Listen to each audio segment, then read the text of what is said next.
തെരഞ്ഞെടുപ്പ് കമ്മീഷന്റെ ഇപ്പോഴത്തെ നടപടി കേരളത്തിലും വോട്ടർ പട്ടിക ശുദ്ധീകരിക്കാനുള്ള അവസരം ആയി വന്നിരിക്കുകയാണ്. ഇനിയെങ്കിലും തങ്ങളുടെ തെറ്റായ പ്രചാരവേലയിൽ നിന്ന് മാറി തെരഞ്ഞെടുപ്പ് കമ്മീഷനോട് സഹകരിക്കാനാണ് നിങ്ങൾ തയ്യാറാവേണ്ടത്. ഇപ്പൊ ഇവർ പറയുന്നത് ഞങ്ങൾ കോടതിയെ സമീപിക്കുന്നതാണ്. കെ സി വേണുഗോപാലിന്റെയും മറ്റും പ്രസ്താവനകൾ കേട്ടു. കോടതിയെ സമീപിച്ചാലും തെരഞ്ഞെടുപ്പ് നടപടികൾ തടസ്സപ്പെടുത്തുകയല്ലാതെ ശാശ്വതമായി നിങ്ങൾക്ക് SIR-നെ തടയാൻ സാധിക്കില്ല. അത് തെരഞ്ഞെടുപ്പ് കമ്മീഷന്റെ ഡ്യൂട്ടിയാണ്. അതുകൊണ്ട് അത് മനസ്സിലാക്കി അവിവേകപൂർണമായ നടപടിയിലേക്ക് പോവാതെ എത്രയും വേഗം കേരളത്തിലെ വോട്ടർ പട്ടിക ശുദ്ധീകരണത്തിന് സഹകരിക്കാൻ കേരളത്തിലെ പ്രബലമായ രണ്ട് മുന്നണികളും തയ്യാറാവണം എന്നാണ് BJPക്ക് ആവശ്യപ്പെടാനുള്ളത്. തദ്ദേശ തെരഞ്ഞെടുപ്പ് കാരണം ഇത് തടസ്സപ്പെടുമെന്നാണ് ഇവർ പറയുന്നത്. ഇതിന് ഒരു തടസ്സവും ഇല്ല. ഇത് രാഷ്ട്രീയ പാർട്ടികളല്ല ചെയ്യുന്നത്. പൗരന്മാർക്ക് അവരുടെ വോട്ട് സംരക്ഷിക്കാൻ സഹായകരമായ നിലപാടാണ് തെരഞ്ഞെടുപ്പ് കമ്മീഷൻ സ്വീകരിക്കുന്നത്. വ്യാജ വോട്ടുണ്ടെങ്കിൽ അത് തിരിച്ചറിയാൻ സാധിക്കും. ആരെങ്കിലും വിട്ടുപോയിട്ടുണ്ടെങ്കിൽ അവരെ ചേർക്കാൻ സാധിക്കും. എന്തെങ്കിലും പരാതികളുണ്ടെങ്കിൽ അപ്പീൽ പോയി അത് ക്രമീകരിക്കാനുള്ള സുതാര്യമായ സംവിധാനങ്ങളുണ്ട്. വളരെ മെച്ചപ്പെട്ട ഒരു പ്രവർത്തനമാണ് ഈ കാര്യത്തിൽ നടക്കുന്നത്. വ്യാജ വോട്ടുകൾ ഇല്ലാത്തവർ എന്തിനാ പേടിക്കുന്നത്? എന്തിനാണ് LDF-ഉം UDF-ഉം ഭയപ്പെടുന്നത്? തങ്ങൾ ഇരട്ട വോട്ട് ചേർത്തില്ലെങ്കിൽ, വ്യാജ വോട്ടുകൾ ചേർത്തില്ലെങ്കിൽ എന്തിനാ ഭയപ്പെടുന്നത്? അപ്പൊ ജനഹിതം തങ്ങൾക്കെതിരായി മാറുമോ? കുതന്ത്രങ്ങളിലൂടെ ജയിച്ചുകൊണ്ടിരുന്നത് ഇനി നടക്കാതെ വരുമോ? ഈ ഒരു വേവലാതിയാണ് LDF-നെയും UDF-നെയും ഇപ്പോൾ ബാധിച്ചിരിക്കുന്നത്. അത് ജനങ്ങൾക്ക് നന്നായി ബോധ്യമായിട്ടുണ്ട്. ഒരു പൗരനും, കേരളത്തിൽ താമസിക്കുന്ന ഒരു പൗരനും അവരുടെ വോട്ടവകാശം നഷ്ടപ്പെടുകയില്ല. ഒരിടത്ത് വോട്ട് ചെയ്യാനുള്ള അവസരം എല്ലാവർക്കും ഉണ്ടാവും. അതിന് പറ്റിയ രീതിയിലുള്ള സംവിധാനങ്ങളാണ് തെരഞ്ഞെടുപ്പ് കമ്മീഷൻ ഒരുക്കിയത് എന്ന് ഇന്നലത്തെ തെരഞ്ഞെടുപ്പ് കമ്മീഷന്റെ വാർത്താ സമ്മേളനത്തിൽ നിന്ന് ബോധ്യമായിരിക്കുകയാണ്. ലോകത്തിലെ ഏറ്റവും സുതാര്യവും ശക്തവുമായിട്ടുള്ള തെരഞ്ഞെടുപ്പ് പ്രക്രിയ ഇന്ത്യ രാജ്യത്താണ്.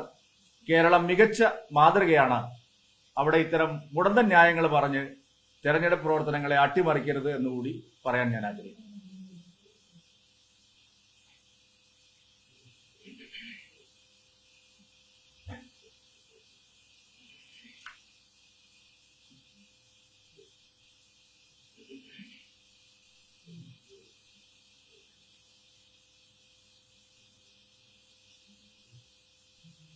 ഇത് സംബന്ധിച്ച് വേറെ ചോദിക്കാനുണ്ടോ?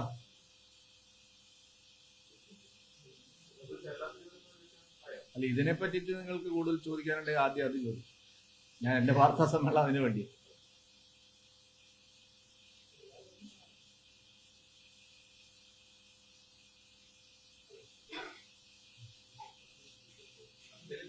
ഇത് നിങ്ങൾക്ക് ബോധ്യായി?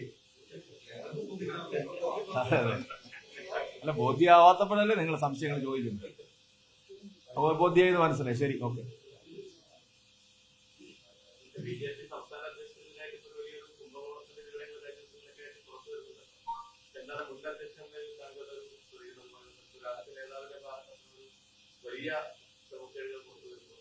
അല്ല, അത് സംബന്ധിച്ച് അദ്ദേഹം തന്നെ വളരെ വ്യക്തമായി ഇന്നലെ മാധ്യമങ്ങളോട് പറഞ്ഞിട്ടുണ്ട്. ശരിയായ വിശദീകരണം അദ്ദേഹം നൽകിയിട്ടുണ്ട്. അദ്ദേഹം പറഞ്ഞതിനേക്കാൾ കൂടുതൽ കാര്യങ്ങൾ എനിക്ക് പറയാനില്ല. അത് സംബന്ധിച്ച് അദ്ദേഹം ഒരു സംശയവുമില്ലാതെ കാര്യങ്ങൾ വിശദീകരിച്ചു.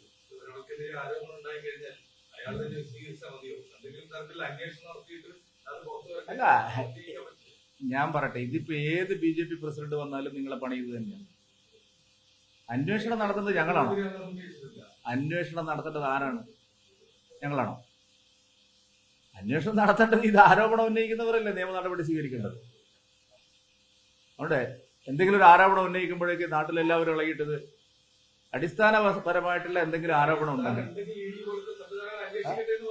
അല്ല, നിങ്ങൾ ഇതിന് ഒരു ദിവസം രാവിലെ വന്ന്, അതും ഇവിടെയല്ല, കേരളത്തിലല്ല, ആര് കേട്ടില്ലാത്തൊരു കാര്യം വന്ന് പറയുമ്പോൾ ഞങ്ങൾ അവിടെ എന്ത് ചെയ്യാനാണ്? അത് സംബന്ധിച്ചുള്ള വിശദീകരണം നൽകിയിട്ടുണ്ട്. പിന്നെ അല്ലല്ല, ഞാൻ പറഞ്ഞല്ലോ, അധ്യക്ഷൻ ഇന്നലെ അത് സംബന്ധിച്ച് വിശദമായിട്ട് കാര്യങ്ങൾ പറഞ്ഞിട്ടുണ്ട്.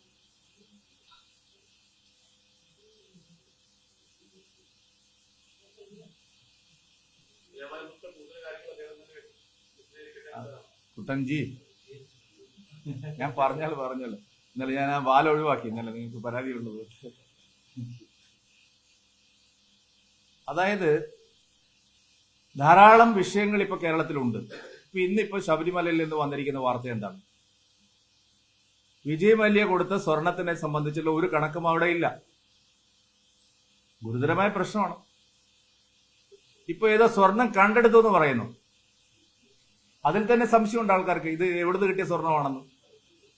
ഈ ശബരിമലയിലെ ദ്വാരപാലക ശില്പങ്ങളിൽ നിന്ന് എടുത്തുകൊണ്ടുപോയ തൊണ്ടി മുതൽ തന്നെയാണോ കണ്ടെടുത്തതെന്ന് ഇപ്പൊ സംശയമുണ്ട്.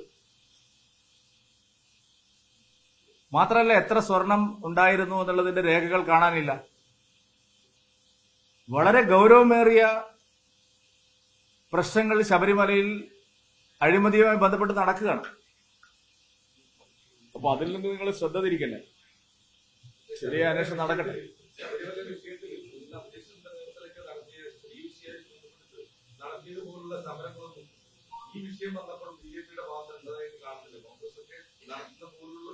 നന്നായിട്ട് നടത്തിയിട്ടുണ്ട്. BJP നല്ല സമരത്തിൽ. അത് നിങ്ങളിപ്പോ പറയുന്നതിന്റെ ഉദ്ദേശം എനിക്ക് നന്നായിട്ട് മനസ്സിലാവും. സൂചിപ്പിക്കുന്നതിന്റെ ഉദ്ദേശം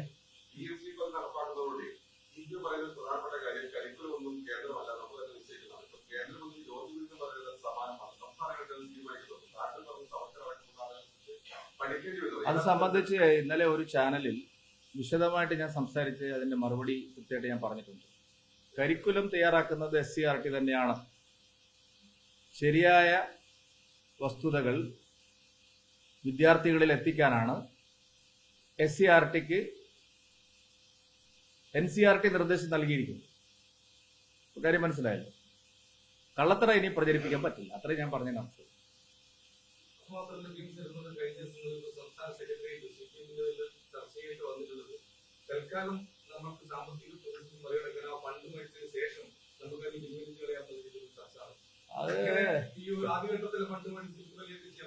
അങ്ങനെ ആളെ പറ്റിക്കുന്ന പരിപാടി നിങ്ങളിവിടെ നാട്ടുകാരെ പറ്റിക്കുന്ന പോലെ കേന്ദ്ര ഗവൺമെന്റിനെ പറ്റിക്കാൻ പറ്റും?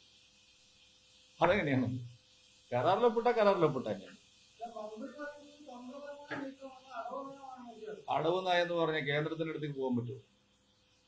ഇവിടെ എന്തെല്ലാം കാര്യങ്ങൾ ഇവർ നടപ്പാക്കുന്നുണ്ട്. ഇപ്പൊ തന്നെ ഇഷ്ടംപോലെ കാര്യങ്ങൾ നടപ്പാക്കുന്നുണ്ട്. ഞാൻ അതൊക്കെ വിശദീകരിച്ചിട്ടുണ്ട്.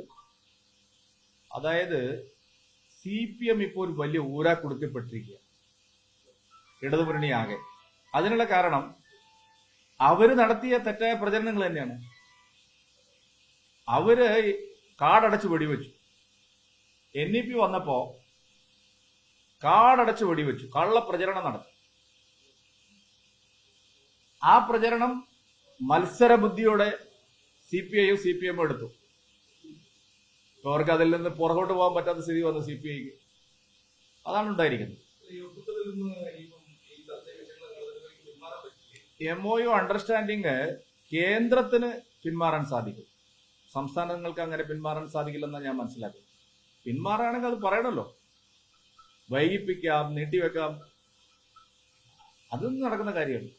വൈകിപ്പിക്കാമായിരിക്കും 2-3 മാസം. പക്ഷെ കേരളം എന്തായാലും ഇത് നടപ്പാക്കേണ്ടി വരും. തെറ്റായ ഒരു കാര്യമല്ലല്ലോ, നടപ്പാക്കുന്നതിൽ എന്താ കുഴപ്പം? നല്ല കാര്യമാണെന്ന് ശിവക്കുട്ടി പറഞ്ഞില്ലേ?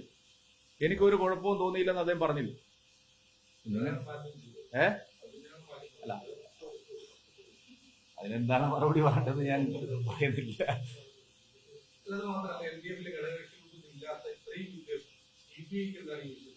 CPI പറഞ്ഞു കുടുങ്ങിയതാണെന്ന് ഇനിയിപ്പോ എങ്ങനെ ഊരാൻ പറ്റും? CPI ഊരണമെങ്കിൽ എന്തെങ്കിലും ഒരു പിടിവള്ളി കിട്ടണ്ടേ? ആ പിടിവള്ളി എന്തെങ്കിലും ഇവർ കൊടുക്കുമായിരിക്കും. അതല്ലാതെ CPIക്ക് അത്ര വലിയ ആദർശമൊന്നുമില്ല. കോൺഗ്രസ് എല്ലാ സ്ഥലത്തും ഇത് നടപ്പാക്കിയില്ലേ? കോൺഗ്രസിന്റെ കൂടെയല്ലേ CPI? എല്ലാ സംസ്ഥാനങ്ങളിലും ഒരു കോൺഗ്രസിന്റെ കൂടെയാണ്. അതുകൊണ്ട് CPI പറഞ്ഞു കുടുങ്ങിയത് മാത്രമല്ല, CPIക്കാരെ ഇവർ മൈൻഡ് ചെയ്തില്ല. അതാണ് രാജൻ മന്ത്രിസഭയെ ചോദിച്ചപ്പോ ഇയാൾ മിണ്ടിയില്ല. സ്ഥിരം പരിപാടിയാണല്ലോ. ഗോവിന്ദൻ മാഷാണെങ്കിൽ അതിനേക്കാൾ അപ്പുറം ഏത് CPI എന്ന് ചോദിച്ചു. സത്യം അയാളോട് പറഞ്ഞു പോയതാണ്, ഏത് CPI എന്ന് ചോദിച്ചു. അപ്പൊ ഇതെല്ലാം അവർ ആത്മാഭിമാനത്തെ ചോദ്യം ചെയ്തു. അതാണ് പ്രശ്നം സത്യത്തിലുണ്ടായിരിക്കുന്നത്. നേരത്തെ പിന്നെ ബിനോയ് വിശ്വത്തെ കണ്ട് സബൂറാക്കിയിരുന്നെങ്കിൽ ഇതൊന്നും ഉണ്ടാവുമായിരുന്നില്ല. പക്ഷെ അവരെ ഇൻസൾട്ട് ചെയ്തു പല ഘട്ടങ്ങളിൽ. ഞാൻ മനസ്സിലാക്കുന്നത് അങ്ങനെയാണ്. ആ ഇൻസൾട്ട് ചെയ്തതോടുകൂടി അവര് പെട്ടുപോയി. പിന്നെ മന്ത്രിസഭാ യോഗത്തിൽ മന്ത്രിമാര് ചോദിച്ചതിന് ഉത്തരം പറയാതെ അതിന് മുമ്പ് ഇന്നിപ്പോ വന്നിരിക്കുന്ന എന്താ 2024 തന്നെ റാണി ജോർജ് റെഡി അഗ്രീഡ് എന്നാണ് പറഞ്ഞിരിക്കുന്നത്. സമ്മതപത്രം കൊടുത്തിരിക്കുക. 2024 കഴിഞ്ഞിട്ട് 25 അവസാനമാവാനായിരുന്നു. അപ്പൊ ഇതെല്ലാം ഒരു കള്ളക്കളി നടന്നെന്നുള്ള ഒരു ഫീലിംഗ് ആണ് CPIക്ക്. അത് ആരും അറിയാതെ നടത്തി രക്ഷപ്പെടാനാണ് പിണറായിയും ശിവകുട്ടിയും ശ്രമിച്ചത്. പക്ഷെ കേരളത്തിൽ അത് അത്ര എളുപ്പത്തിൽ നടക്കാത്തത് കൊണ്ടാണ് ഇപ്പൊ പ്രശ്നങ്ങളെല്ലാം ഉണ്ടായത്.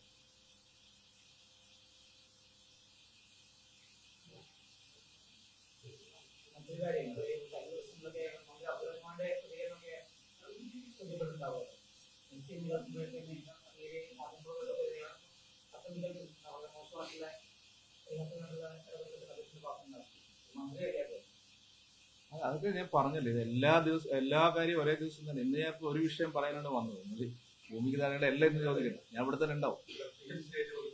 കേരള മുഖ്യമന്ത്രി പിണറായി വിജയൻ നരേന്ദ്രമോദിയും ചേർന്ന് നടത്തിയ ഒരു ഡീലാണ്, അദ്ദേഹമായിട്ട് ബന്ധപ്പെട്ട ഒരു ഡീലാണ്. ഇതിന് പിന്നിൽ പിന്നെ അല്ല, അതിന് ഉത്തരം അദ്ദേഹമല്ലേ പറയേണ്ടത്. ഞാനെന്തിനാ? ഞങ്ങൾക്കൊരു ഡീലും ഇല്ല. പിണറായി വിജയന് വളരെ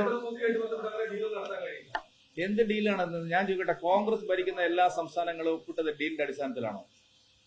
നിങ്ങളെ ഒരു കാര്യം പറയുമ്പോ മറ്റാരും ചെയ്യാത്ത ഒരു കാര്യമല്ലല്ലോ. 3 സ്റ്റേറ്റ് ഒഴിച്ച് ബാക്കി എല്ലാവരും ചെയ്ത കാര്യമല്ലേ? അപ്പൊ അവരൊക്കെ ഡീൽ വെച്ചിട്ടാണ്. ഡീലും ഇതൊന്നും BJPക്ക് ഇല്ല. അതൊക്കെ കേരളത്തിന് മാത്രം ശീലങ്ങളുള്ള കുറെ കാര്യങ്ങളാണ്. കേന്ദ്രത്തിനിടയിൽ ഒരു ഡീലും നടക്കും. Thank you.